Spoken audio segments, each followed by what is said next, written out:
in Telluride, Colorado, one of America's most beautiful towns.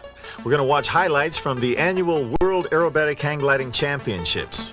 Joining me to provide expert commentary on hang gliding is Rob Kells, president of Will's Wing, and himself a former competitor here at Telluride.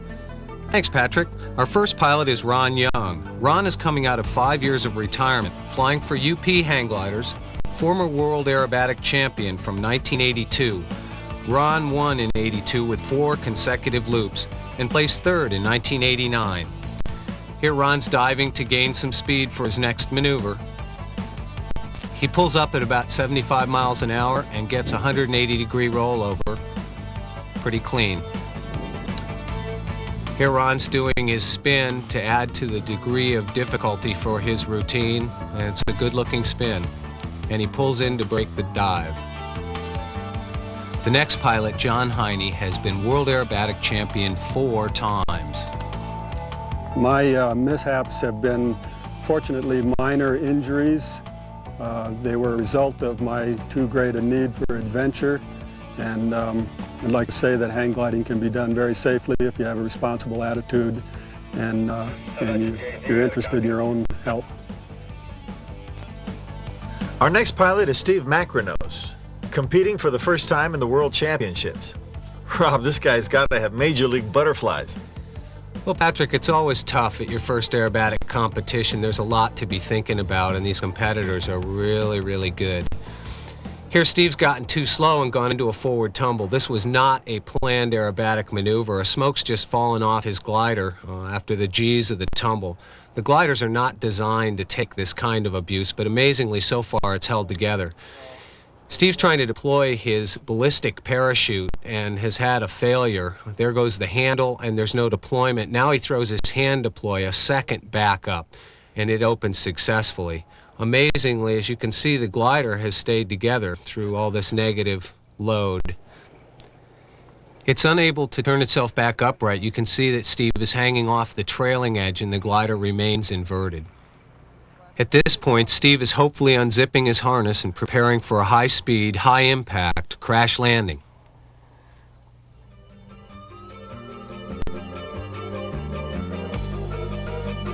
That was an incredible parachute deployment, Rob.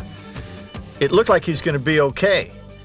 He's emerging from under the wing and waving to the spectators. It's always great to see our safety systems work. We've just missed Aaron Schwepson's routine. Hopefully he'll be back with us again next year.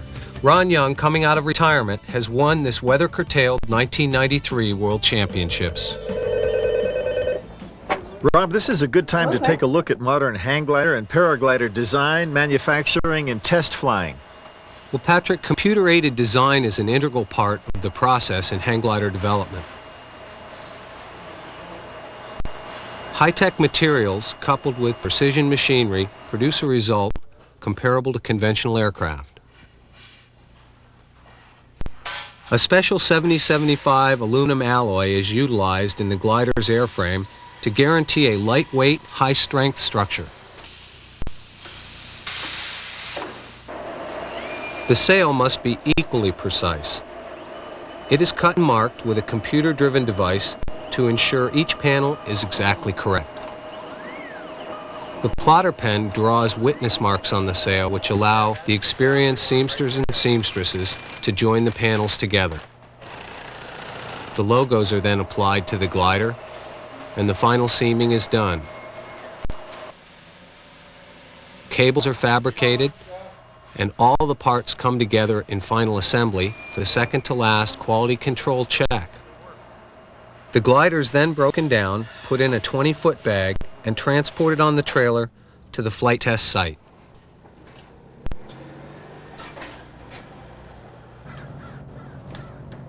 Fullerton Airport is where Will's Wing ground tests their prototype hang gliders. This special test vehicle was developed with onboard computers to simulate a wind tunnel. By fixing the glider to the rack on top of the vehicle via data loggers and strain gauges, we're able to download in the computer information such as airspeed, loads, lift and drag components, and also pitching moment. In this way, we can determine what to expect in terms of flight characteristics from the glider on its first test flights. We're at Marshall Peak, where Will's Wing test flies every glider it manufactures. The one you're seeing flown here is the new Falcon glider. The Falcon represents a breakthrough in that it flies slower and it's easier to handle than any previous hang glider design. We're in Telluride, Colorado with Larry Tudor, who holds the world hang gliding distance record of 308 miles. With hang gliding, we started off just launching off mountains and gliding to the bottom, and that was really a lot of fun. But as the hang gliders have improved, we've gotten more and more performance. Now we can work thermals just like the Hawks and the Eagles. And once we began to work thermals and find ourselves at altitudes in excess of 17 or 18,000 feet, then it was a natural progression to fly other places or use that altitude to cover distance. And I got a 308-mile flight, which is probably going to be the next world record if it's accepted. And it was really an easy flight. There was good lift all the way, fair weather with no storms, and the climb rates we were getting were in excess of 1,700 foot a minute. I love the motion, I love the speed, I love all of the different scenery that we see from above. And being able to fly, which is man's oldest dream, is something that I just haven't gotten enough of yet, and I don't know if I'll ever get enough of it. I hope I'm flying hang gliders and paragliders or sailplanes until I'm in my 70s. Let's watch the highlights of the 1994 World Aerobatic Hang Gliding Championships. As dawn breaks over the San Juan Mountains, the competitors leave Telluride for launch. Meanwhile, down valley, the amateur flyers have landed after their early morning flights. Opening round one is the man we missed seeing last year, Aaron Swepston, flying a Will's Wing hang glider. Aaron's just completed what was a perfect loop. He's coming up for another loop. That's 280-degree maneuvers. That's excellent difficulty points. Let's see if Aaron tries one of his famous twisties. Aaron invented this maneuver. Yep, he hit about 160 degrees on the top of that maneuver. That's 3 very difficult maneuvers in a row and another 170-degree climb over on the top. If Aaron's able to hit his spin, this will be a very high-scoring routine. He needs one full rotation, and he's got it. That's a solid performance by Aaron Swepson. A really good first run. Now we have last year's champion, Ron Young, this year flying a sensor hang glider for the first time in competition. That's right, Patrick. Last year he won the Worlds flying a UP. Ron's new on this glider. He did a really nice looking loop up there. He's pretty low in the aerobatic envelope, however. And here he goes for his spin. Ron's famous for doing spins at low altitude, but a beautifully performed maneuver. Next up is John Heine, flying for UP hang gliders. Well, John's an awesome competitor in this event. He's won it more than anyone else in the world, 4 times to be exact. John's got a nice looking start there. You can see he's diving his gliders, hitting speeds of probably over 90 miles an hour. There's a nice looking loop for John. He's got 2 difficult maneuvers in. He's probably setting up for a spin.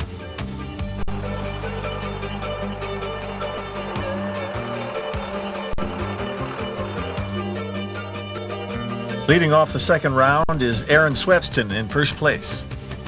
Aaron's trying a new strategy, starting his routine off with a spin at the top. Well, the best way to set up a routine is to pre-plan it in advance. That way you know what maneuver you're going to do first, what maneuver you're going to do second, third, fourth, etc.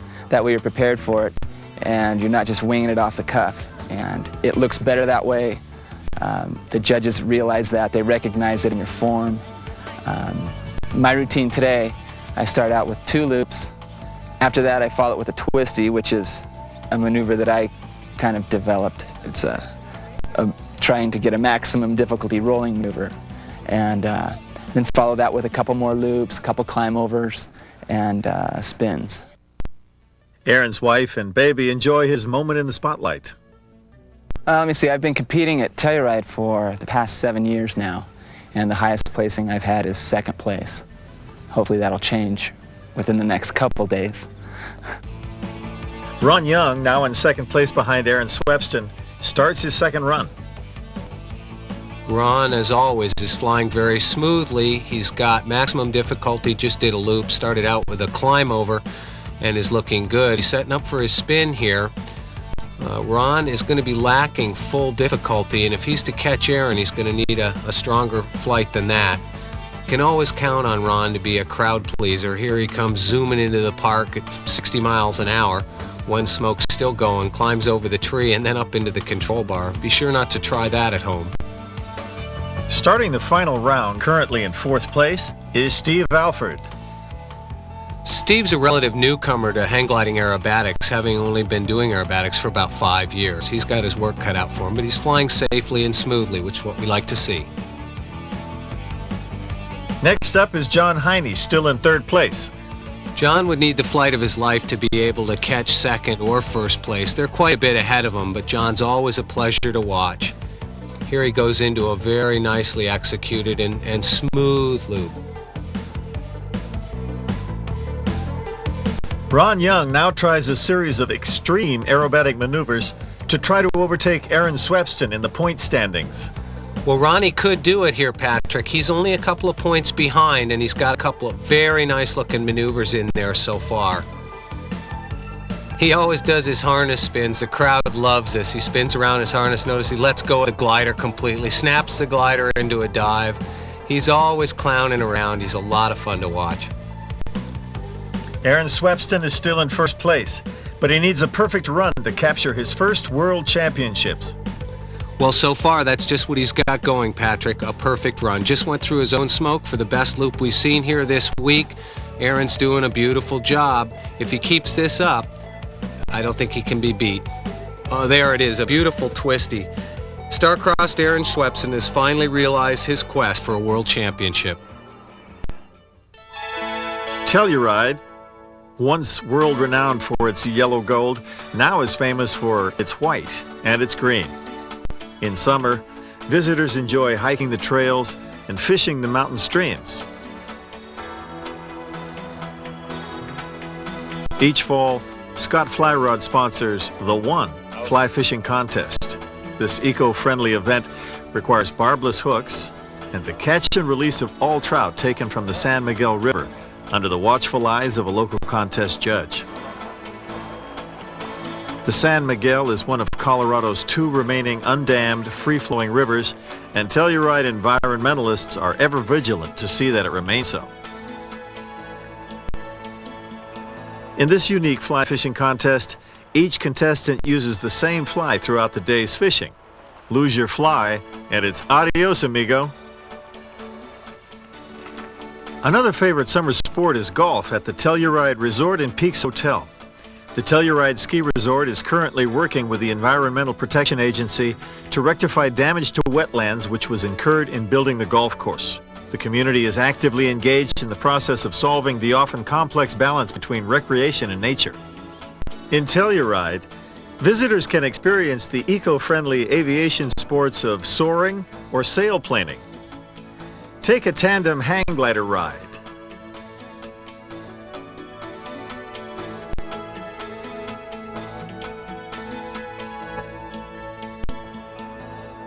Or enjoy a paraglider flight past the world's first alternating current power plant.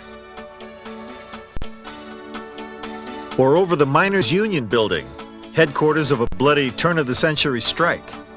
Telluride's many Victorian houses, modern solar condominiums, and energy-efficient lodges provide visitors with an environmentally sound base of operations for an historic and scenic summer visit.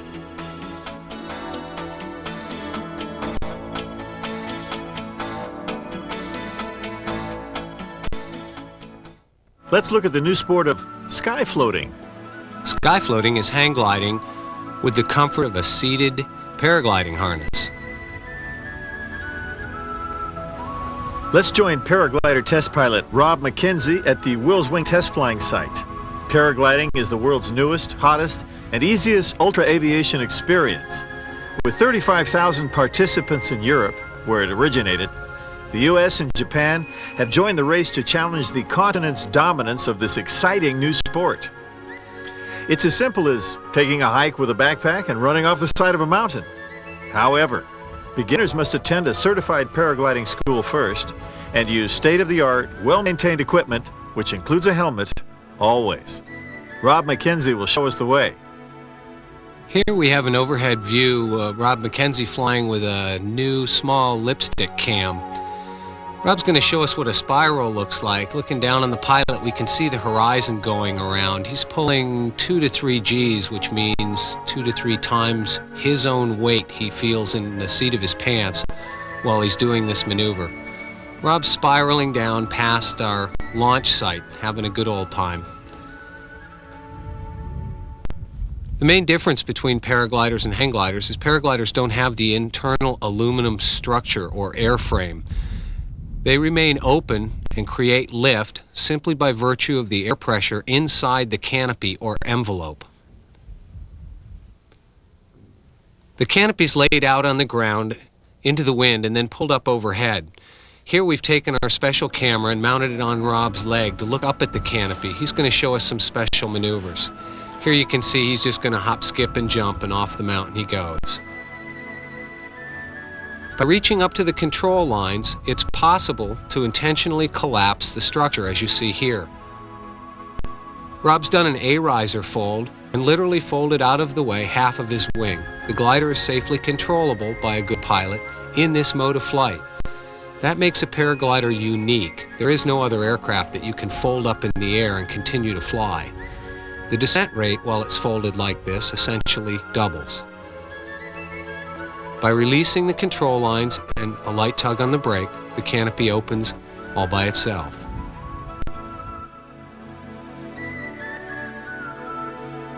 Pulling down on all the center A lines, Rob does what's called a front horseshoe. A front horseshoe is a high descent rate maneuver that a pilot might do to get out of cloud suck when the lift is too strong. The glider in that mode will descend at about 2,500 feet per minute. By grabbing just a few of the outer lines, Rob can do what's called big ears to precisely control his descent, which enables him to come down and land exactly on the spot he launched from. That's just a quick touch and go by Rob, and off again he goes.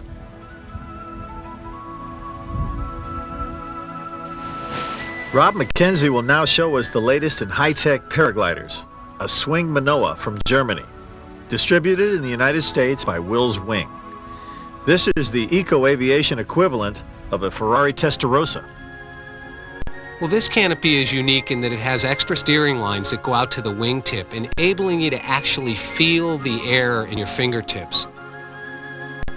This type of canopy, being its higher performance, is reserved only for more experienced pilots. This is not a glider that you would learn to train on. Its glide performance and sink rate performance are significantly better than the training or entry-level canopies that we use, but all the canopy reduction techniques that we saw on the last glider Rob flew work the same way on this glider. It just requires more input from the pilot. Paragliding is a super great thing to go out and do with a friend. You can rise on thermals just like the birds do. Going for the big ears maneuver on this glider also increases the descent rate, allowing Rob to set up his landing approach and again come in and land exactly where he took off from. On a good soaring day, we can spend 5 or 6, even 7 hours in the air, land right back by our car, put it in a backpack, and drive home.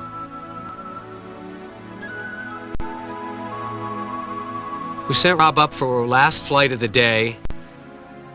He's up over the launch site with his special camera and giving us a bird's eye view of the other gliders that have been test flown by the crew today. After more than 20 years, hang gliding has a new cousin, paragliding. Both of these sports are exciting, high-tech, and environmentally friendly. They will give you a thrill and a satisfaction rarely felt in other forms of recreation.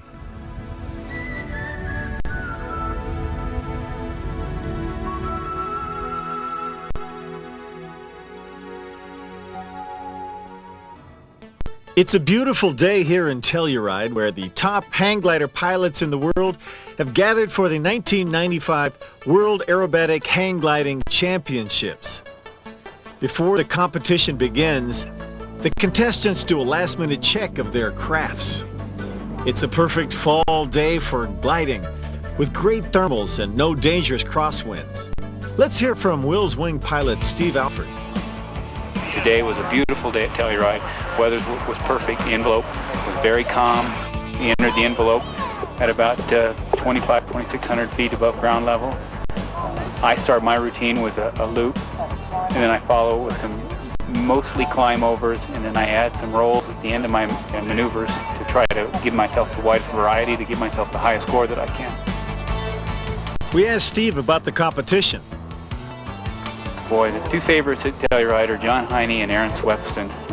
I've been flying with both of them for the last, well, Aaron for the last 17 years and John Heine over the last 12 years. They're both extremely evenly matched, extremely capable pilots, capable of doing the most difficult maneuvers possible on a hang glider. John Heine tells us about the new prototype glider he helped design. I'm flying a glider that I've had a lot to do with designing. I've been working on it for the last 10 months, and it's happened to turn out pretty much what I want for freestyle, although it's a great cross-country glider as well. And I flew off the mountain. Everything felt good, everything went really well. Did some loops, did some rolling maneuvers, and I don't think I got below the floor of the envelope, so I shouldn't get disqualified. The glider is made by Blue Sky Aircraft Company, and it is called the Predator, and it is a ultra high performance wing. We've done some things on it that haven't been done on a hang glider before. Here's semi-symmetrical undersurface in this area. These are the vortex generators, which modify the stall spin characteristics by creating little vortices that keep the airflow attached to a higher angle of attack. Speaking of attack, here's John Heine's major competition, Aaron Swepston, who won the World Championships last year flying a Wills Wing glider. This year I switched to an extralight built by Moyes in Australia. I had my previous glider for 4 years, and it was just getting time to change. The advantage that this glider has is it spins really easily, so you can place a spin pretty much anywhere in the routine that you want to. My previous glider, that's actually why I switched. This one doesn't do as good of loops, but it spins a lot better. So it's a trade-off with looping, but an advantage for spinning. This glider and some other gliders have a higher hang plane that's attached up to the king post, the top structure. So you're hanging from a lot higher fulcrum point. So your pendulum is a little easier, handling's easier, control's easier, and you can afford to build a little higher performance into the glider and still control it.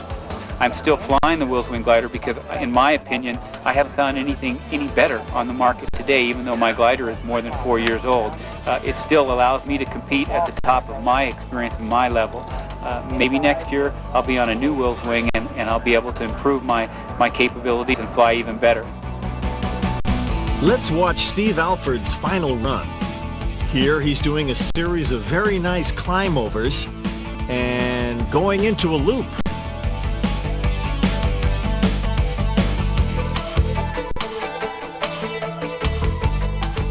And here's John Heine and his Blue Sky Predator, a 4-time world champion, taking his final run. John starts out with some beautiful spin maneuvers. And now he's diving and reaching speeds of close to 90 miles an hour to pick up speed for his loop.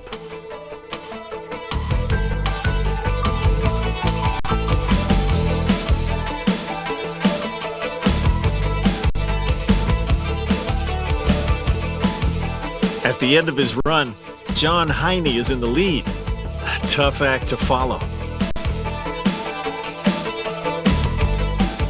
Here's last year's champion, Aaron Swepston. Aaron is going all out to beat John Heine. He executes some spectacular consecutive loops. Now he's diving to go into another loop. Beautiful.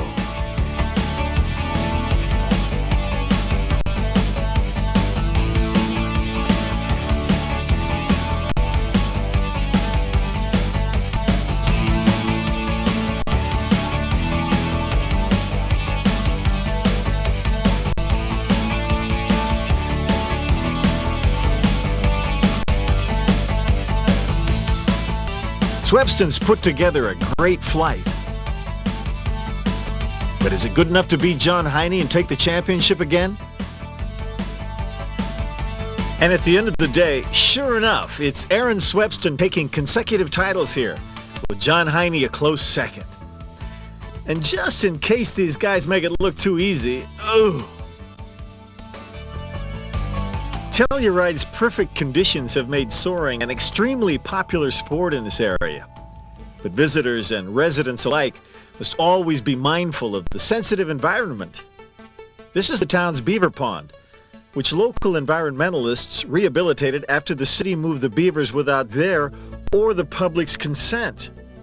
And here's footage of the mine tailings pond, left over from the turn-of-the-century gold rush. It is now being reclaimed by the federal government's Superfund, under the watchful eye of the Environmental Protection Agency.